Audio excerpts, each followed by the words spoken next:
Good morning, everyone, and welcome to this online hearing of the Committee of Adjustment of the City of Ottawa under the Planning Act. This video conference is also live streaming on YouTube. With me are my fellow panel members, Stephen Lewis, Terrence Otto, and Martin Vervoort. My name is Fabian Poulin, and I will be chairing this hearing today. The procedure for this hearing will be as follows. Listed on the agenda and appearing on the screen are the applications we will hear today. For the sake of efficiency, the committee may deal with the agenda items in different order. Planning committee members have reviewed the planning reports and any written submissions in support or in opposition of each of the applications. Today, we'll hear oral submissions from all interested parties. Notice regarding minor variance applications, notwithstanding pre-consultation with city staff, it is the responsibility of the applicant to identify all required variances accurately on the application to one, add a new variance or increase the extent of the variance requested. It must be given in accordance with the Planning Act and may require the application to be recirculated for the next hearing date at a cost to the applicant at the prescribed fee. If an applicant amends their plans with no impact to the variances or to reduce the variances requested, recirculation may not be required. Appealing a decision of the committee, decisions of the Committee of Adjustment may be appealed to the Ontario Land Tribunal for a fee within 20 days of the date of the written decision. Only the applicant, the minister, or a specified person or public body that has an interest in the matter may appeal the decision. A specified person does not include an individual or community association. As part of the statutory public notification requirements, each applicant was required to post a sign on the property and file a statutory declaration confirming the sign posting. This declaration must be on file today before we can hear the application. Without it, may have to adjourn the application or administer an oath if necessary. Can the coordinator confirm that we have received all statutory declarations? No statutory declarations have been received. Thank you. I will administer the oath to each applicant. The committee may ask for a brief presentation of the application, followed by questions from members and submissions from the public. Please address your comments to the chair, starting with your name and spelling it if necessary, and your municipal address for the record. The committee limits presentations to 5 minutes. Any exceptions will be at the chair's discretion. Before we begin, we have just one item to address. Does any member present need to declare any interest in any of the applications that are before us today or that are on the agenda of another committee panel? There are no declarations of interest. Now we'll hear the application scheduled for this hearing, dealing firstly with the items that may be adjourned. I believe we have 4 adjournment requests. Item number 3, is Mr. Shipman available? Item number 3 has to do with 1867 Donald B. Munro. Mr. Shipman?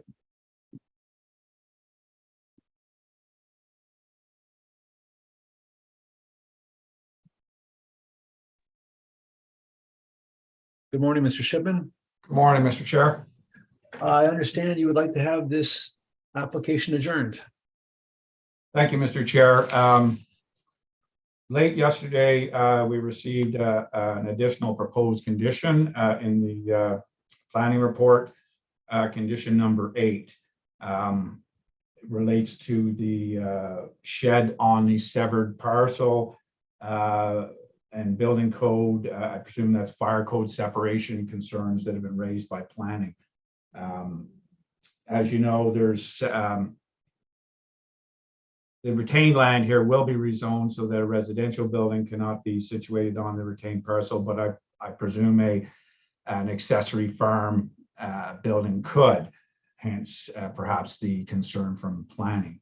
I had offered a solution to rezone as part of the required rezoning, simply designating the lands north of the shed, between the shed and our northerly property line, as ineligible for any form of building permit, but was told that that's not possible to address building code concerns vis-a-vis the zoning. I don't understand that, but that's the resolution I had. My concern is if we proceed with this condition, It will likely require a change to the size and shape of the severance in order to push that severance line further away from the shed. If the committee feels we can leave that sort of open-ended to allow me to adjust as necessary as a result of the building code calculation, we can proceed. Otherwise, I'll have to adjourn for enough length of time to hire an engineer to do the calculation for us. If you were to adjourn, how long do you need? I think to be safe, we should probably look at something like 2 months. Everybody's so darn busy. I can hardly get a call answered. Okay. I'd like to ask planning for their comments on this application, the adjournment request. Thank you, Chair. We would be amenable to that timeline for the adjournment request. Okay. I'd like to ask panel for their comments. Mr. Lewis? You know, if more time and money to the applicant, that isn't probably going to do anything. I'd like to try and solve this and get it dealt with. It's a fairly straightforward thing, and with the rezoning and stuff on the land, I don't see a problem with going ahead with it and trying to get this solved. Okay. Mr. Otto? I have a similar opinion. I don't really need to see the need for that condition, but anyways, we could deal with it today if the client wants us to. Okay. Mr. Revort? I echo the comments of members Otto and Lewis. Thank you. So if you'd like, we could proceed today. If you'd like, Mr. Shipman, I'll ask the panel to deny this adjournment request. All those in favor, please raise your hands. So we're going to deal with it in line. Thank you, Mr. Shipman. Thank you, Mr. Chair. Okay, now we're moving on to the next adjournment request, which has to do with 3 properties or 3 applications. Application number 5, 6, and 7, all having to do with applications on Dobbs for 6335 Dobson, I believe. Yeah. And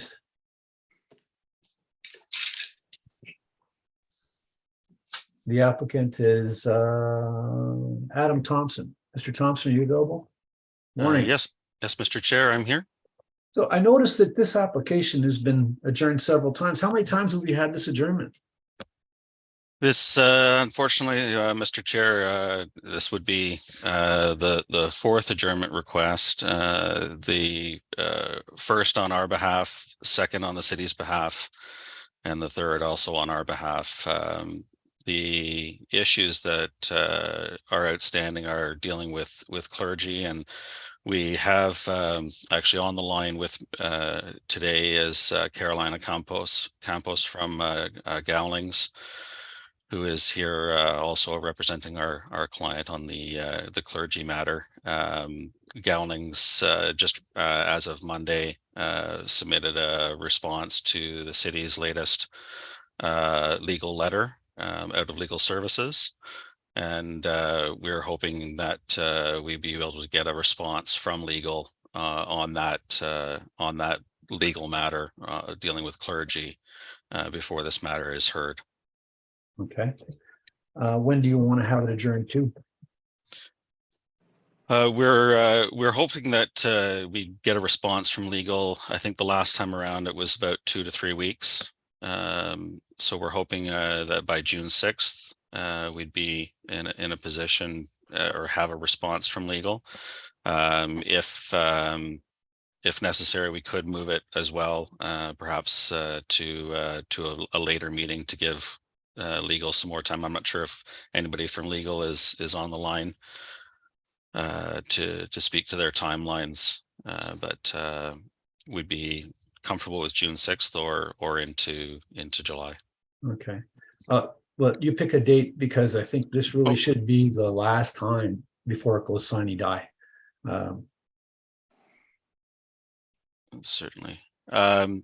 Perhaps just checking the dates. Perhaps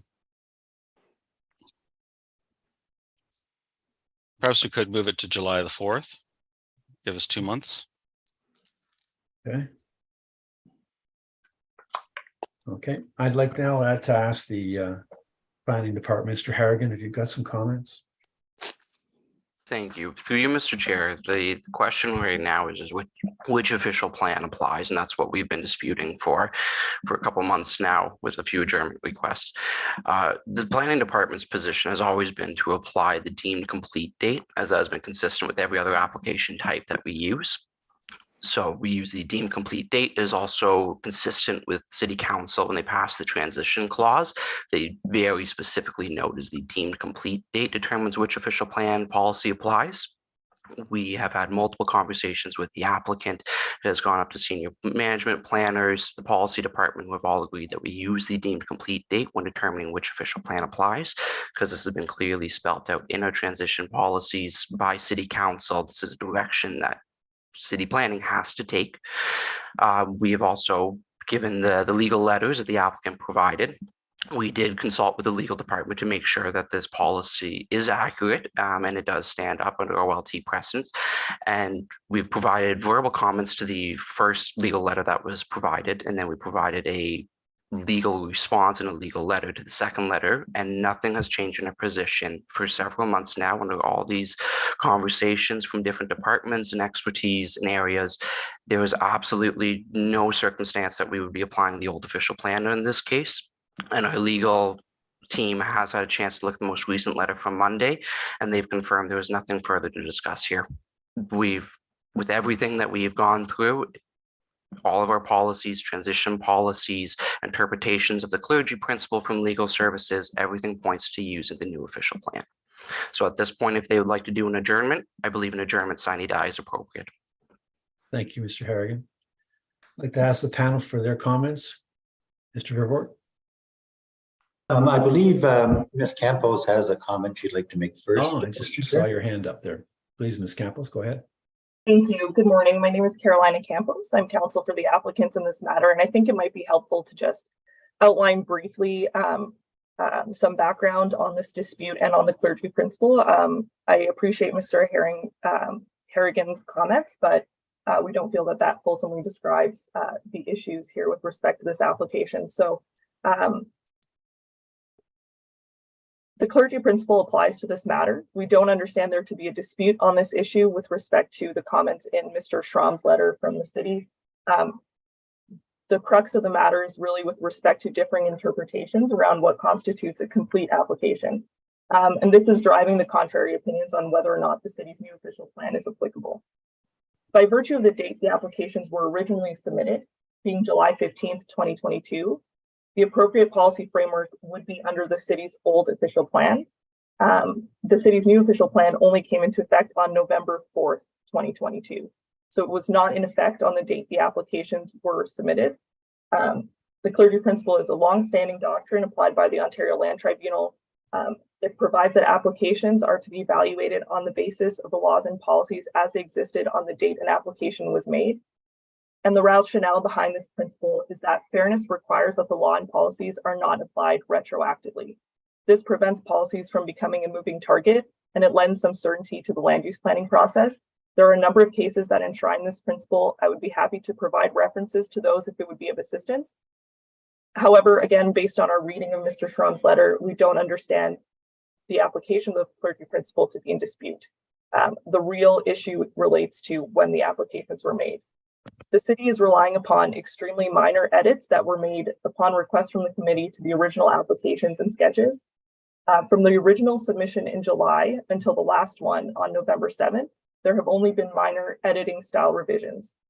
The applications have not had any modification to their substantive components. The applications at their original submission in July and the applications today are requesting the exact same relief. What took place between those two dates, between July and November 7th, was a series of editing requests by the committee with respect to the organization and display of the key information for the applications. And I'll just give you a few examples so you get a sense of what I'm talking about. There were requests. I'm sorry to interrupt here, but I think we're getting into the merits of the application. Right. And I think all we're discussing today is whether or not there's an adjournment. And with respect to that, I have no issue adjourning the matter to July the 4th. But I think it would be like, that would, if it doesn't proceed on that date, then it would have to be adjourned, sine die after that. That's my view on the matter, but sorry to interrupt. No worries. So I'll just cut to the chase. With respect to the adjournment request, we're hopeful that further discussions with city legal staff that actually gets into the weeds of the details of what was submitted after the date that the new official plan came into effect, which was simply a hidden layer on a PDF that needed to be revised on one sketch.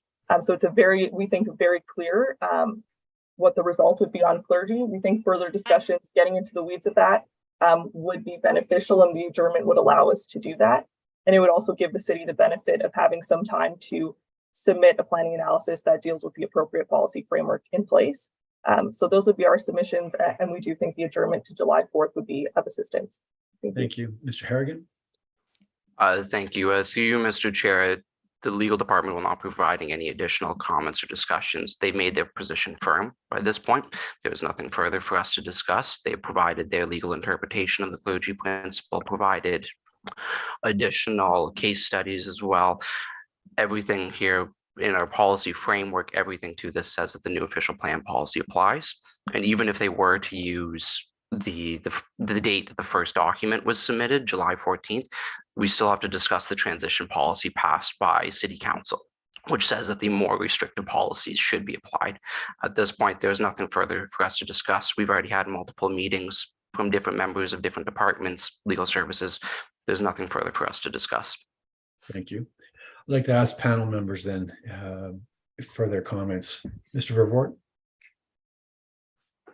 Same comment as before. I think if the applicant wants an adjournment and they think they might be able to advance this thing, I don't see a problem with adjourning this to July the 4th. But as indicated, if it doesn't proceed on that date, I think at that point we would adjourn it, sine die. Thank you. It's July the 5th, I think, is the first Wednesday of July. Mr. Lewis, any comments? Yeah, that's July 5th. Good with me. Okay. Mr. Otto? We better check the dates because sometime we're moving to Tuesday meetings. But, oh, good point. Yes, we are. I'm in support of the adjournment. Yes, you're right. It is the 4th of July. It's Tuesday. Okay, I'd like to ask the panel then for approval of the adjournment request to July the 4th. All those in favor, please raise your hands. The application is adjourned till July the 4th. Thank you. Thank you, Mr. Chair. Thank you. Okay, now we'll move on to application number 1. Application number 1 has to do with 37 and 35A Cloverloft. Ms. Belfi, are you available?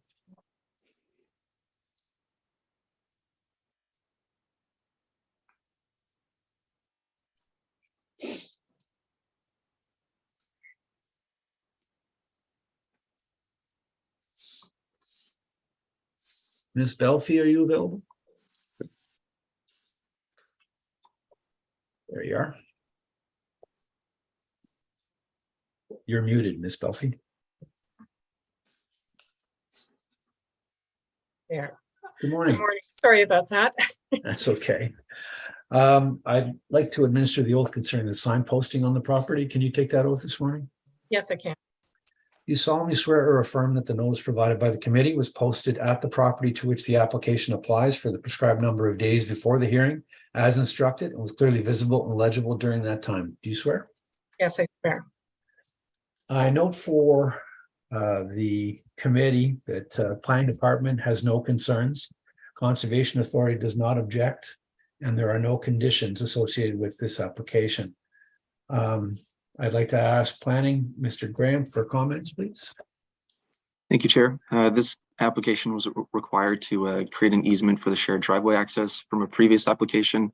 We have no concerns with this application, and the previous application addressed all necessary conditions, so we have no concerns. Thank you very much. Now I'd like to ask our conservation partners if they've got any comments with respect to this application. Thank you. Through you, Mr. Chair, the Conservation Authority confirms that the subject property is partially regulated under Ontario Regulation 15306. The proposed easement will be located within the 60-meter meander belt allowance of the Pool Creek.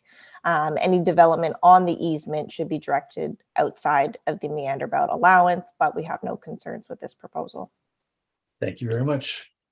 I'd now like to ask the panel for their comments. Mr. Otto? No concerns. I'm in favor of the application. Thank you. Sorry, Ms. Belfi, you'd like to say something? Yes, I wanted to bring to the committee's attention a correction that needed to be made in the public hearing notice. I was under the understanding you had been advised of this as well.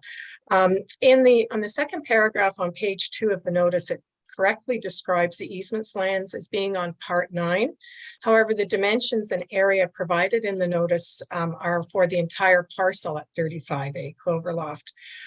The actual dimensions for the easement lands have frontage of 3.0 meters on Cloverloft to an irregular depth of 20.34 meters and will contain an area of 31.4 square meters. So it's smaller than what was indicated in the public hearing notice. Yes, thank you for that correction. Appreciate it. Okay. Mr. Otto, once again, I'm in favor. Thank you. thank you. Mr. Lewis, No concerns. thank you. Mr. Vervoort, No concerns or comments, subject to the corrections in the notice. Thank you. thank you. I'd like to ask the panel for approval of this application. All those in favor, please raise your hands. Your application is approved, Ms. Belfi. Thank you. Thank you. Okay, now we're moving on to application number 2. This has to do with 3253 Swale Road. And I would like to ask Mandana, I'm sorry, I can't pronounce that last name, and Najad, I think. Are you available?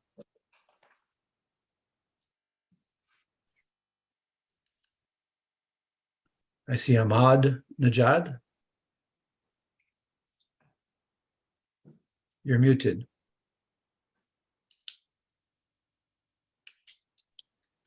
Good morning. Good morning. I'd like to administer the oath concerning the sign posting for your property. Can you take that oath this morning? Yes, You solemnly swear or affirm that the notice provided by the committee was posted at the property to which the application applies for the prescribed number of days before the hearing as instructed and was clearly visible and legible during that time. Do you swear? I do. Thank you very I do. much. I note for the panel that planning does not have any concerns and the conservation partners do not have any objections. There are 3 conditions requested if this application is approved. Are you aware of these conditions, Mr. Najad? I am. And do you agree with these conditions? If we can go over them once again, just to be clear. Okay. Mr. Teef, I'll ask you for your comments on this application and the conditions available. Thank you. Good morning.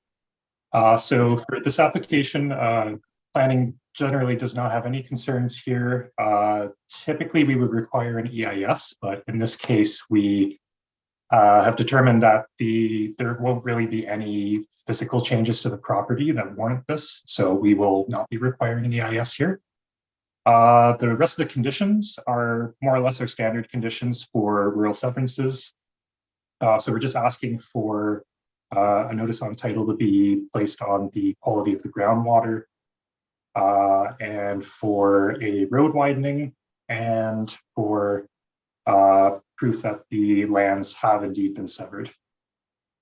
Okay, thank you. You agree with those 3 conditions, sir? Yes, I do. Okay, perfect. I'd like to ask the panel for, I'd like to ask our conservation partner for their comments, please.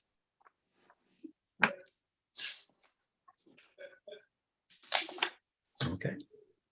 No comments from conservation. I'd like to ask the panel for their comments then. Mr. Otto? I'm in favor of the application. Thank you. Thank you. Mr. Vervoort? I have no comments or concerns. Thank you. Mr. Lewis? Or Thank you. I'd now like to ask the panel for approval of this application with all 3 conditions. All those in favor, please raise your hands.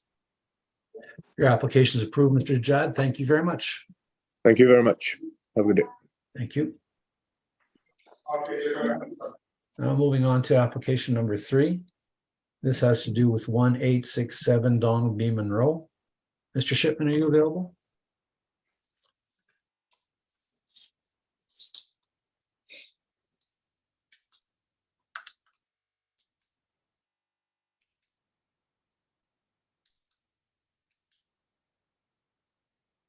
Good morning, Mr. Shipman. Good morning.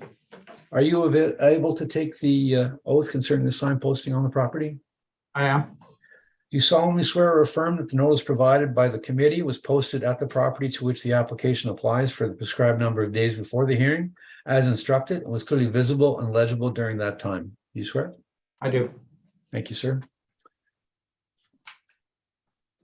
I'd like to have you give us a brief description of the application this morning, sir.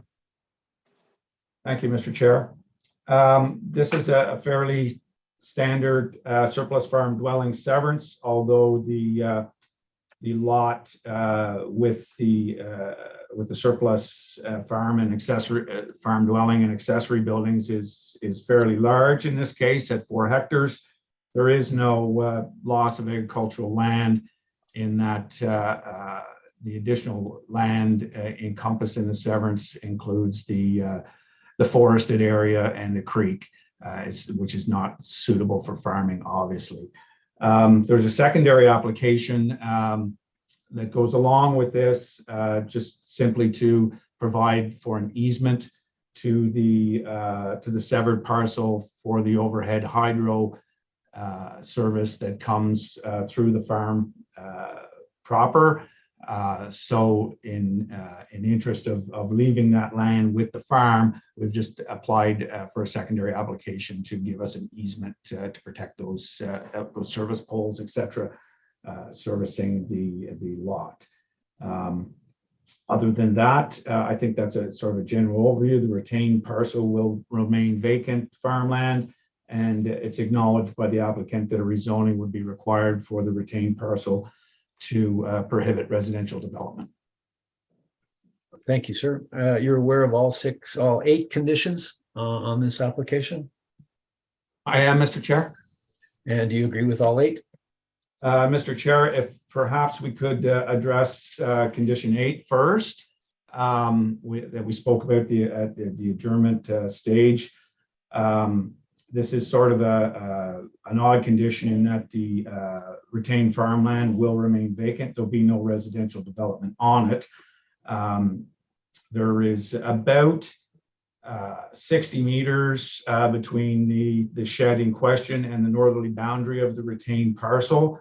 If there is a concern that that an accessory building could be built in there at some point in the future, I had offered to include in the mandatory rezoning to designate that area as sort of a no-build area, or that could be addressed in the development agreement. We could create a part in our plan for that area, and it could be addressed by way of the development agreement. The purpose, as mentioned earlier, for my earlier request for adjournment was we don't know what kind of setback that may be generated through the building code calculation. Typically, my experience has been in the past that that's a drive shed for just storing equipment, and with the open nature of a building like that, the code requirements could be substantial in terms of the setback required. So we would ask that condition be waived, or otherwise, that this be addressed by way of the zoning or development agreement, or 3, that we have an open-ended approval that allow us to shift that line that shows up on the sketch as 105 meters, that we have an open-ended decision that allows us to move that line as far north as necessary to meet the building code calculation. My personal feeling is that addressing it by way of the development agreement or zoning would be preferable and easiest. So that's our position on that new condition that we received yesterday. Otherwise, the other conditions are good? No, I would, if I could address them, I would like to, Mr. Chair. Yes. Condition number 1 is the standard development agreement, notice about water, that's fine. Condition number 2 is the road widening condition, that's fine. Condition number 3 is one that I've seen coming up in these surplus farm dwelling things. I don't really know if it's necessary. The house is substantially distant from the severance lines. There's been no concern raised by the Ottawa Septic System Office. So I think the only way that condition could be addressed is to, again, hire an engineer to go out and probe and locate the septic bed and tie that to our survey or an engineered site plan. So we'd ask, in view of common sense, that be struck. Condition number 4 is a standard zoning bylaw amendment. That's fine, although according to the committee's discretion, that might be altered to deal with that space north of the shed that I addressed earlier vis-a-vis condition 8. Condition number 5 is kind of baffles me. The applicant is a bona fide farmer. He owns both the retained and the severed parcel. What he proposes to do with it, obviously, is retain the retained parcel for farming purposes, and he's going to locate his son in the lot on the house, dispose of the surplus house that way. So I don't know how we could even implement that condition number 5. It seems moot and redundant. Condition number 6 talks about a revised sketch. In view of any movement relative to that shed, there would be a revised sketch, or it certainly would show up on the survey, the change. I think the revised condition number 6 likely relates to the planning's preference not to include the water course and the bush area with the lot. To me, it makes common sense. It's not farmland. It's not could not be made suitable to be farmed, at least the large portion of it, unless a farmer came along and cleared some bush and to get closer to that creek. In that sense, I think it would be better protected as part of the residential lot, and it just sort of makes sense to put it with the lot. It's certainly not offending the official plan in terms of preservation of agricultural land. Condition number 7 speaks to an environmental impact study, as was previously mentioned in a previous application. There is no physical changes going to occur as a result of approval. Although the planning mentions a concern with respect to future owners that they be notified with respect to that, I think, again, the development agreement, notice on title, something like that, indicating that any changes to the site would trigger an EIS. But I think doing it at this time is premature and unwarranted. In that respect, if at the committee's discretion you decide that an EIS is necessary, I would request that it's indicated as scoped in the planning report. They mentioned that an EIS could be owner prepared. We'd want to ensure that, because these EISs are, as you're no doubt aware, very expensive to have done, and they take quite a bit of time to have done as well. I believe, Mr. Chair, that covers all the conditions. I hope I've explained myself clearly. Thank you very much, Mr. Shipman. Now I'd like to ask planning for their comments. Thank you, Chair. So for condition number 3, we would just require a sketch showing the approximate location of the septic bed, and just to have that on file, so that could be relatively easily cleared. For condition number 4, the zoning bylaw amendment, I think instead of having the zoning address the building separation, perhaps a development agreement ensuring that no future buildings could be built along that northerly lot line on the retained portion. So the zoning wouldn't cover it, but a development agreement could address that concern. Number 5, we just need proof that you have a farm business registration number tied to a different property with a house to prove that this house is indeed surplus to the farm operation. Number 6, so that is the revised sketch. We asked for the lot to be minimized to reduce the size and to reduce the amount of fragmented natural features on the developable portion of the lot. So it's the planning department's position from our environmental planner that the features would be better protected on the retained farmland. So the revised sketch would hopefully address that. And along with the EIS, we stated in the report that it could be owner provided, so it does not need to be a full professional EIS. It could be scoped, as you mentioned, and we could provide more detailed terms of reference from the environmental planning staff. And finally, condition 8, I would not feel comfortable removing this condition without consulting with building code staff. But the development agreement could be in tandem with this to address the northerly lot line and that the building along there. Okay, anything further? That's it from me for now. Okay, thanks. I'd like to ask our conservation partners for comments, please. The Conservation Authority confirms that the property contains a regulated watercourse. The proposed severed and retained lots will contain that regulated watercourse. We do note that the retained lands have a sufficient building envelope to meet municipal setbacks. Should any future proposed development, it sounds like there won't be. Any interference with the watercourse will require prior written permission, but we have no concerns with the proposal. Thank you very much.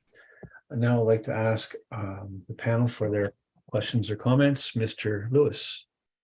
Okay, just to go through, I think just number 1, we agreed on it. That's good. 2, I think we've got an agreement on there with Mr. Graham's comments. I think 3 is doable with a sketch. 4, zoning bylaw, we're agreed on. 5, if you need a farm business number, that's kind of gone now as a problem. Number 6, a scoped EIS, and 7 is gone as a problem. 6 and 8 are the problems, I believe, if I got that right. Is that right, Mr. Shipman? Are you there? Yes, thank you. 6, I guess 7 and 8. We don't want to do the EIS if possible. Again, there's no physical changes to the site as a result of approval. Seems unusual to me to be doing an EIS when there's no changes. Okay, likewise. And number 8, I kind of find that basically a dirty trick, sticking that in the night before it's due. And there's going to be no neighbors. I would say let's strike number 8 right off the map here. Scoped EIS, Mr. Shipman, to keep everybody happy. Isn't it too big of a thing if it's scoped? It's probably right. It's not necessary. But I would support doing a scoped one if we can get rid of number 8, do a little horse trading there. And number 6, changing the severance. I don't know how you'd change the severance. You've got the line right around where the trees are. You do want the trees on the farmland. Well, you know what's going to happen there. You're going to knock the trees down so you don't have to cut the corners. I would say strike number 6 and number 8, and I can live with the rest. Thank you. Thank you. Mr. Otto, any comments? There, okay. There's a lot of striking and changing. But I agree with Ms. Lewis. I think we should strike number 8. I can't see how we can force that upon a building that's been there for I don't know how many years. And a scope EIS, I think Mr. Shipman has agreed he'd be willing to do that. And I think I can live with the rest as agreed to. Yeah, thank you. Mr. Vervoort.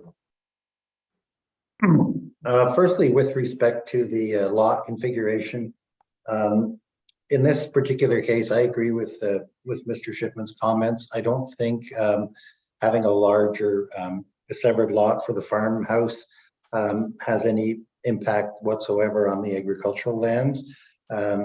The area in question is a treed ravine, and I guess in some respects it may be more protected as part of the farmhouse, the farmhouse land, as opposed to just being part of the farm. So I'm in favor of the current lot configuration.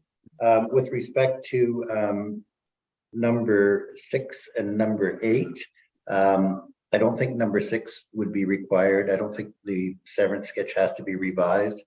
But with respect to number 7 and 8, the environmental impact study, I believe it can be scoped. And with respect to number 8, I believe Mr. Shipman indicated that he would be amenable to a development agreement to address any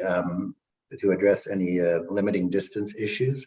So that could be probably incorporated into the development agreement for the environmental impact study if that was necessary. So I would leave 8 in, but just make it subject to a development agreement, which I think would be fairly simple. So subject to any comments Mr. Shipman may have on that, those are my views. Thank you very much. Any comments, Mr. Shipman? Yeah, we're talking about striking number 6. Our preference is not to adjust the severed lot. 7, yeah, if that, we can do a scoped EIS. It's a lot easier than doing a full one. Although I'm certainly not going to do it. It'll be up to the owner. I've seen them. They're a pretty cumbersome document. Number 8. The suggestion is, if I'm correct, or one of the suggestions is that we go ahead with the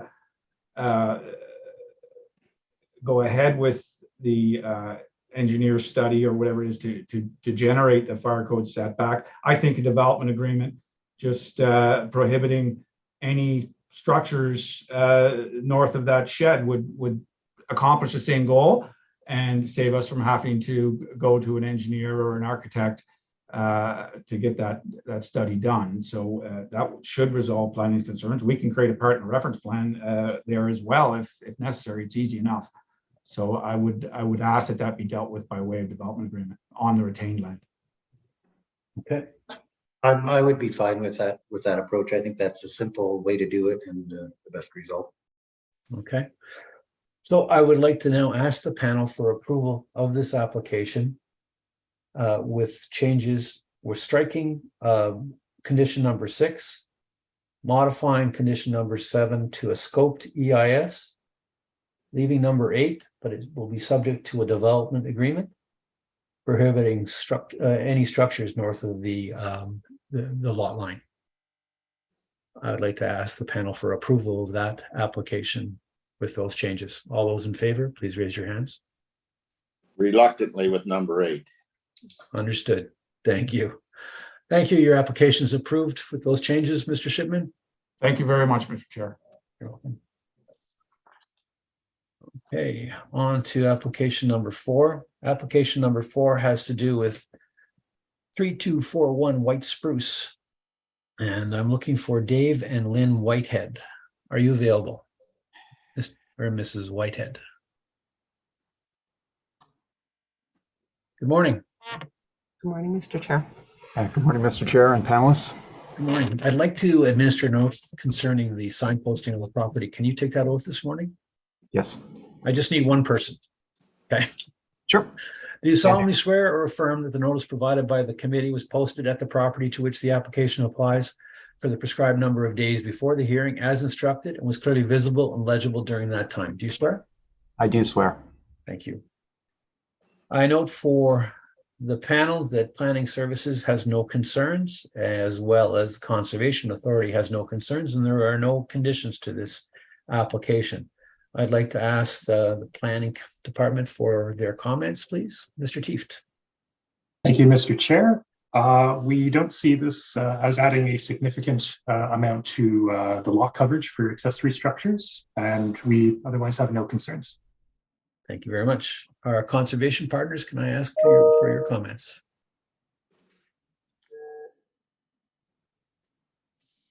There are no comments by conservation partners. So to that end, I'd like to ask the panel for approval of this application.